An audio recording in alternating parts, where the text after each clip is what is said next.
ஆதரவு கொடுக்க ரெடியாக இருக்கிறாங்க. அதுக்கப்புறம் ஆட்டோமேட்டிக்காக சைனாவும் நம்ம இந்தியா கூட சப்போர்ட்டுக்கு ஆதரவாக நிற்பாங்க.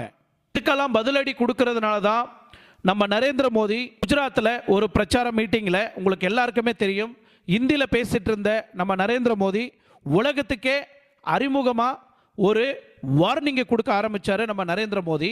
ஸோ இந்தியாவில் நான் இன்னைக்கு சொல்லக்கூடிய இந்த விஷயம், அந்த ஆத்தங்கவாதி யார், அந்த தீவிரவாதின்னு நான் கண்டுபிடிச்சி அவனுக்கு நான் பனிஷ்மெண்ட் கொடுக்கறது உறுதி அப்படின்னு நரேந்திர மோடி உலகத்துக்கே தன்னோட ஆதங்கத்தை வெளிப்படுத்தி இருந்தார். அந்த வீடியோ எல்லாருமே நீங்கள் பார்த்துருப்பீங்க சேனலில். ஸோ உலகத்தில் இருக்கிறவங்க எல்லாருமே என்ன நம்பினீங்கன்னா, இல்லை நீங்கள் எல்லாரும் ஹியூமனிட்டியை நம்பினீங்கன்னா கண்டிப்பாக நீங்கள் என் கூட இருப்பீங்க அப்படின்னு நேஷனுக்கே, ஒட்டுமொத்த உலக நாடுகளுக்கு அவரோட ஆதங்கத்தை வெளிப்படுத்தினார்.